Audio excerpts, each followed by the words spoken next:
ओम शांति। ओम शांति। आज 26/7/2025 के महावाक्य है बाप दादा के अव्यक्त। महावाक्य है, अपने भाग्य और प्राप्तियों को स्मृति में रख सदा हर्षित व संतुष्ट रहो।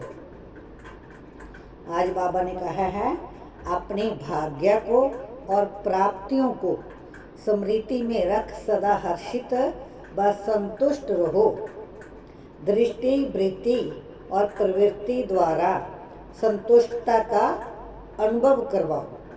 आज बाप दादा सभी बच्चों को देख खुश हो रहे हैं। हर एक बच्चा परमात्मा प्यार द्वारा पहुंच गए है।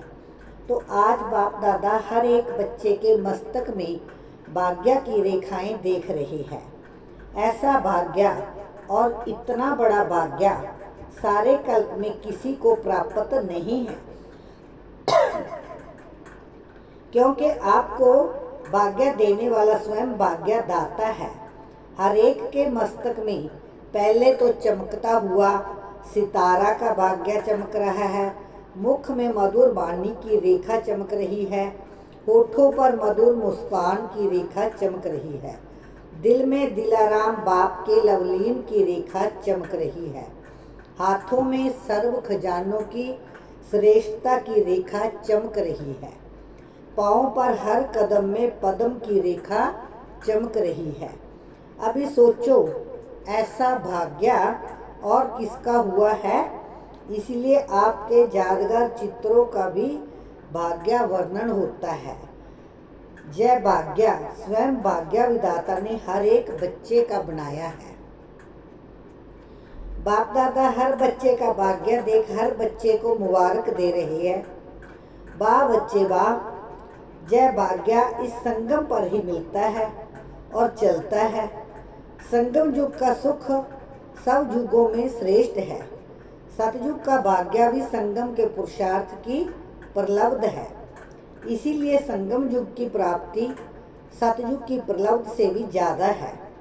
अपने भाग्य में खो जाओ, कुछ भी होता रहे, अपना भाग्य स्मृति में लाओ तो क्या निकलता है, वाह मेरा भाग्य वाह। क्योंकि स्वयं भाग्यदाता आपका बाप है। तो भाग्यदाता द्वारा हर एक को अपना भाग्य मिला है। जानते हो कि हम इतने भाग्यवान हैं कि कभी कभी जानते हो सदा नशा रहता है। दुनिया वाले तो देखकर पूछते हैं आपको क्या मिला है। आप लोग उत्तर क्या देते हो, जो पाना था सो पा लिया है। हाथ उठाओ, सभी ने पा लिया है, पा लिया है। कोई अप्राप्त वस्तु नहीं है ना, फकर है ना। और मिला कैसे, सिर्फ बाप को जानना, मानना, अपना बनाया तो भाग्य मिल गया। इस भाग्य को जितना स्मृति में लाते रहेंगे उतना हर्षित होते रहेंगे। भाग्यवान आत्मा का चेहरा सदा हर्षित रहेगा, रहेगा नहीं, रहता है। उनकी दृष्टि, उनकी वृत्ति और उनकी प्रवृत्ति सदा संतुष्ट आत्मा बन स्वयं भी संतुष्ट रहेगी और दूसरों को भी संतुष्ट बनाएगी। तो आप सबको संतुष्टता का नशा रहता है, क्योंकि संतुष्टता का आधार है सर्व प्राप्ति। अप्राप्त असंतुष्टता का आधार है। तो आप क्या अनुभव करते हो, अप्राप्त कोई वस्तु नहीं, हम ब्राह्मणों के खजानों में है ना। सर्व प्राप्तियां है ना, प्राप्ति का नशा है सभी को, सदा है या कभी कभी। बाबा पूछ रहे हैं, वैसे तो यही कहते हो पा लिया जो पाना था। तो जहाँ सर्व प्राप्तियां हैं वहाँ असंतुष्टता का नाम नहीं है। तो बाप दादा आज देश विदेश कितने देशों से सभी बच्चे आके इकट्ठे हुए हैं, लेकिन सबसे दूर से आने वाला कौन है। क्या अमेरिका वाले दूर से आए हैं, अमेरिका वाले दूर से आए हैं ना। और बाप कहाँ से आया है, अमेरिका तो इस लोक में है, लेकिन बाप दादा कहाँ से आए हैं, परम धाम से। ब्रह्मा बाप भी सूक्ष्म वतन से आए हैं। तो कौन दूर से आया? सबसे दूर कौन? यह है बाप और बच्चे का प्यार का नज़ारा। आपने कहा मेरा बाबा और बाप ने कहा मेरा बच्चा। सिर्फ एक को जानने से कितना वर्षा मिल गया।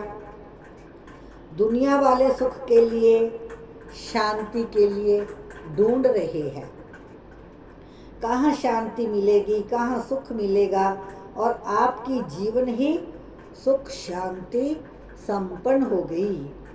बाप दादा से पूछते हो ना कि बाप दादा क्या चाहते हैं, तो बाप दादा हर बच्चे से यही चाहते हैं कि बाबा का हर एक बच्चा सदा स्वराज्य अधिकारी बन के रहे। स्वराज्य अधिकारी माना अपने कर्मेंद्रियों का राजा बन कर के रहे, कभी कभी नहीं, क्योंकि अभी के स्वराज्य अधिकार का वरदान बाप ने इस संगम युग के लिए पूरा दिया है, थोड़ा नहीं, कभी कभी वाला नहीं, सदा। तो सोचो सदा के लिए स्वराज्य अधिकारी बन रहते हो, क्योंकि बाप दादा ने सुनाया कि इन सभी कर्मेंद्रियों के मन बुद्धि संस्कार के भी मालिक हो। सबके लिए मेरा शब्द बोलते हो, मैं नहीं बोलते हो, मेरा बोलते हो। तो मन बुद्धि संस्कार मेरा है, तो मेरे के ऊपर सदा अधिकार रहता है। ऐसे मन बुद्धि संस्कार के ऊपर पूरा ही अधिकार हो, इसको कहा जाता है स्वराज्य अधिकारी या स्वराज्यधारी। जो आर्डर करो उसी पर मान यह कार्य करने के लिए नमित है। लेकिन इसके लिए चलते फिरते कार्य करते मालिकपन का नशा होना चाहिए, निश्चय और नशा। अब तो आत्माओं को मनसा द्वारा भी सेवा देने का समय है। चिल्लाते रहते हैं, हे पूर्वज हमें थोड़ा सा सुख शांति की किरणें दे दो। तो हे पूर्वज, दुखियों की पुकार सुनाई देती है ना। बाप दादा ने इशारा दे दिया है कि कुछ भी आपदा अचानक आनी है, इसके लिए सेकंड में फुल स्टॉप व प्रैक्टिस भी कर रहे हो, क्योंकि उस समय पुरुषार्थ का समय नहीं होगा।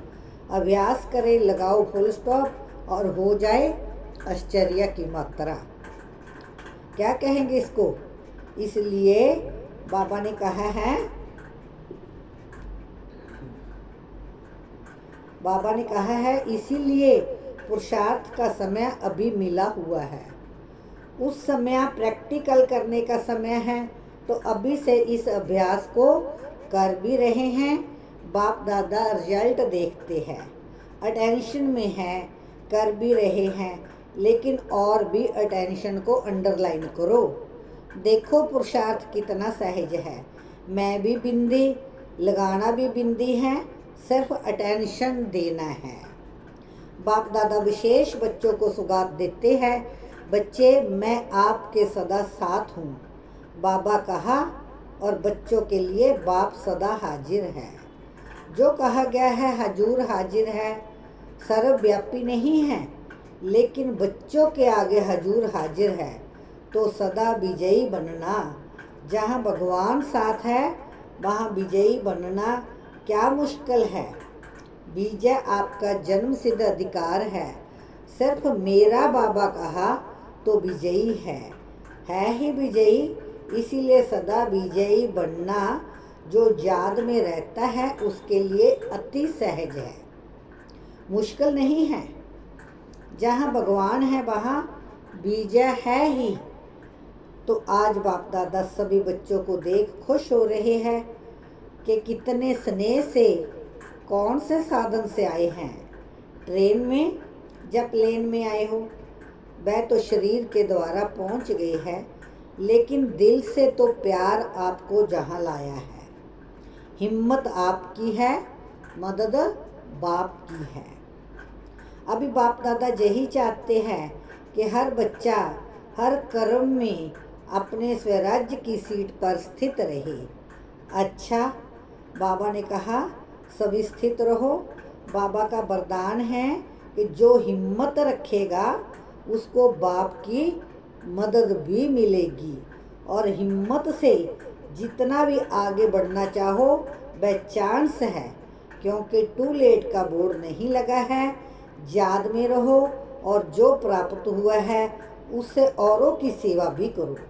जितनी सेवा करेंगे उतनी दुआएं मिलेगी, और वह दुआएं आपको आगे बढ़ाती रहेगी। संदेश देते जाओ, बाकी हर एक की तकदीर है, लेकिन आप संदेश दे दो, पुण्य अपना जमा करते रहो तो पुण्य आपको आगे बढ़ाता रहेगा। अच्छा, आज बाप दादा अमृत वेले सभी तरफ चक्कर लगाते हैं, उनके लिए चक्कर लगाना क्या बड़ी बात है। और बाप दादा ने जय भी कह दिया कि 4 बजे के मिलन की विशेषता जय भी है कि 4 बजे बाप दादा सभी बच्चों को सहज ही वरदान देते हैं। वरदान दाता का विशेष पाठ अमृत वेले होता है। जो भी वरदान चाहिए वह बाप दादा दे देते हैं। ट्रायल करके देखना, लेकिन आप सभी भी वरदान लेने के लिए अलर्ट रहना। अगर अलर्ट नहीं रहे तो बाप दादा चक्कर लगा के चला जाएगा और आप सोचते रह जाएंगे। इसीलिए अमृत वेले का महत्व देते तो है, लेकिन और अटेंशन देना। बाप दादा ने देखा कि समय अनुसार सेवा भी बढ़ रही है, और सेवा के कारण बाप से वरदान लेना उससे दूर रह नहीं सकते। बाकी डबल फॉरनर्स मेजॉरिटी पुरुषार्थ करते भी है, फिर भी अटेंशन को अंडरलाइन करना। बाकी मधुबन में भी कैसे भी पहुंच जाते हो, बाप दादा उसकी विशेष सभी बच्चों को मुबारक देते हैं। बाप दादा ने सुना कि जो बाप दादा ने संस्कार के ऊपर इशारा दिया है उसके ऊपर समझते हैं कि हमें करना ही है। करने के लिए रोज अमृत वेले जैसे स्वाभिमान रखते हैं। उसके साथ साथ भिन्न भिन्न प्रकार से कोई एक संस्कार के ऊपर अटेंशन दो। आज के दिन इस संस्कार के ऊपर विशेष अटेंशन देना, और फिर रात्रि को जब बाप दादा को अपने सारे दिन का चार्ट देते हो ना, उस समय उस संस्कार की रिजल्ट भी विशेष सुनाना, तो विशेष अटेंशन हो जाएगा। किसी न किसी संस्कार के ऊपर अटेंशन रखना है, तो जैसे याद के ऊपर अटेंशन देते हो, उसके साथ साथ उसी समय जय भी रिजल्ट बाप दादा को दो। अगर मानो आप चाहते हो लेकिन उस दिन आपके सामने कोई संस्कार मिटाने का कार्य नहीं हुआ, तो अपने आप को बाप की मुबारक देना, और रोज ऐसे बाप की मुबारक विशेष इस संस्कार प्रति लेते जाना, तो संस्कार कार्य में आने में कमी पड़ती जाएगी। तो जैसे योग के बारे में चेक करते हो, वैसे संस्कार के लिए भी चेक करो। संस्कार रोज नहीं आता है, कभी कभी आता है। जो पुरुषार्थी है उनका बाई चांस पेपर आता है, बाकी रोज नहीं आता, लेकिन चेकिंग रोज होगी। तो जैवी अटेंशन टेंशन को ख़त्म करता जाएगा, क्योंकि बाप दादा ने देखा है फॉरेन वालों में से कोई कोई बच्चे कोई कार्य शुरू करते हैं तो अटेंशन देते हैं, तो अटेंशन देने वाले ही मुक्ति प्राप्त कर सकते हैं। बाबा का भी वरदान है, समझा। अभी इसके पीछे लग जाएंगे ना, रोज रिजल्ट की चेकिंग करेंगे ना, तो संस्कार स्वयं ही ढीला हो जाएगा। और जो बाप दादा चाहता है कि संस्कार की सब्जेक्ट में नंबर बन जाओ, जो संस्कार चाहते हो वही कार्य में लगे, हो जाएगा। अटेंशन में आया है ना तो हो जाएगा, लेकिन ऐसे नहीं हो जाएगा, अटेंशन देना पड़ेगा। संगठन में ही जय संस्कार निकलने हैं, क्योंकि आपके चित्रों में भी जो पूजा करते हैं वह आपके संस्कार मिलन कितने अच्छे गाते हैं, तो बने हैं तभी तो वर्णन करते हैं। अपना देवताई चित्र इमर्ज करो, क्या गाते हैं, ऐसे देवता तो बनना ही है ना। अच्छा, ओम शांति, ओम शांति। बाबा ने आज सभी ने क्या कहा, अपने संस्कारों पर अंडरलाइन करने हैं, संस्कार परिवर्तन करने हैं। ठीक है, आज बाबा ने वरदान दिया है, सभी वरदान लेकर जो बाबा ने होमवर्क दिया है संस्कार परिवर्तन का, वो भी करना है। शक्ति रूप की स्मृति द्वारा पतित संस्कारों का नाश करने वाले काली रूप बनो। सदा अपना जय स्वरूप स्मृति में रहे कि मैं सर्वशास्त्रधारी शक्ति हूँ। मुझ पतित पावनी पर कोई पतित आत्मा के नज़र की परछाई भी नहीं पड़ सकती। पतित आत्मा के पतित संकल्प भी ना चल सके। ऐसी अपनी ब्रेक पावरफुल चाहिए। यदि किसी पतित आत्मा का प्रभाव पड़ता है तो इसका अर्थ है कि प्रभावशाली नहीं हो। जो स्वयं संगारी है वह कभी किसका शिकार नहीं बन सकते। तो ऐसा काली रूप बनो जो कोई भी आपके सामने ऐसा संकल्प भी करे तो उनका संकल्प मूर्छित हो जाए। आज का स्लोगन है, रायल रूप की इच्छा का स्वरूप मान नाम और शान है। रायल रूप की इच्छा का स्वरूप नाम मान और शान है। अव्यक्त इशारा है सारथी अर्थात आत्म अभिमानी, क्योंकि आत्मा ही सारथी है। ब्रह्मा बाप ने इस विधि से नंबर 1 की सिद्धि प्राप्त की है, तो फॉलो फादर करो। अच्छा, ओम शांति, ओम शांति। थैंक यू बाबा, शुक्रिया शुक्रिया शुक्रिया। इस वीडियो को सुनकर सभी लाइक करें और आगे शेयर भी करें। बाबा ने कहा है इस सेवा को ज़्यादा से ज़्यादा बढ़ाना है, इसीलिए आगे शेयर करें और उनको कहें सब्सक्राइब भी करें। ओम शांति, ओम शांति। थैंक यू बाबा, शुक्रिया शुक्रिया शुक्रिया। ओम शांति।